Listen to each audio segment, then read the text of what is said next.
Welcome to the HCG Quick Tip. What is a Smart View report?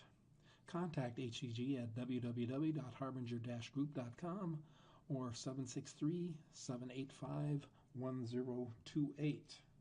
The topic is what is a Smart View report? And to simplify, it's a Smart Slice extension. So if you don't know what a Smart Slice is, I recommend you viewing the video, What is a Smart Slice? And what you're going to do with the Smart Slice is use a tool called the Report Designer to create graphical objects and controls from the Smart Slice data. And the objects can include things like a function grid, which is nothing but all the data points are HSGetValue functions. If you know what that means, great. If you don't worry about it. You'll see it coming up. I can also create a table from the data, and this table is not tied to cells in the Excel spreadsheet, but it's a movable, sizable, and scrollable table. And then I can also create a chart from the Smart Slice data. And then to control the data that you see, we can obviously change the point of view dimensions, and you can do that via a POV control or a slider control. Another handy thing about the Report Designer and reports is that a report can contain the data from multiple Smart Slices. Each Smart Slice could be from a different database, so you could be viewing data from multiple databases on the same spreadsheet. So let's see what it looks like. Let's take a look at the finished product first. Here I have a Smart View report which contains a function grid, and as you can see, every data point is an HSGetValue function call. So it's going to a specific point in the database to get the information that you see in each cell. Here is a movable, sizable, and as you see, scrollable table of the same data, 678, 678.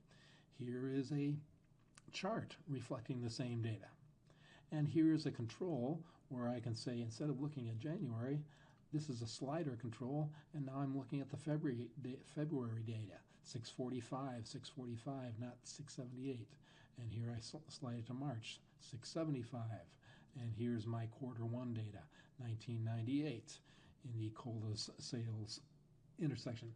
So how is it created? Well, the first thing to note is you have to start with a Smart Slice, and when you right-click on it, you can say Insert Smart Slice into a report. It will open up a sheet and be blank, and it will automatically take you to this next pane within the Smart View panel. But if there are many panes in the Smart View panel, and one of them is called Document Contents, and it will take you to this automatically. And then you go into your Smart Slice and right-click on it and say, I want to insert a new reporting object or control. And you select a function grid, a table, a chart, whatever you want, and only one control, however, either the POV or the slider.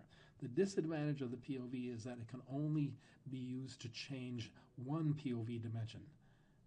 The disadvantage of a slider, rather, is that it can only be used to change one POV dimension, whereas the POV control can change all of your POV dimensions. I just created a slider because you've probably seen the POV before. And I mentioned that this table is movable, sizable, and scrollable. Well, it's movable only if you go to a rather difficult to find toggle design mode here. Once I'm in toggle design mode, notice I can move my table, I can move my POV, I can always move my chart whether I'm in design mode or not. But once I'm done moving things around, then I should remember to switch off the design mode and I'm back to my regular data mode.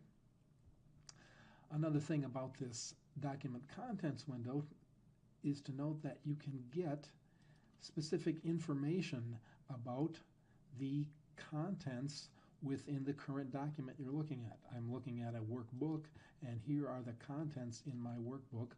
On sheet 1, I have this Smart Slice, which shows me in a pop-up that I'm connected to Sample Basic for the Smart Slice and gives me information about the rows, columns, and POVs. And I can do the same thing with Sheet 2 if it pops up. Sometimes it doesn't. But in any case, I can also right-click here on an item and say, give me the sheet information. And thereon, I know, even though I'm not looking at Sheet 2, that I'm connected to the Sample Basic database, so forth and so on, and that it is an ad hoc sheet. So that's about it for the Report Designer and creating a report with the Report Designer. For more information on HCG training, contact me, Craig Messmering, at my email address or the phone number you see. And for general HCG information, contact us via the phone or the website. Or if you just want information in general, connect with us on LinkedIn and YouTube. Thanks for watching this video.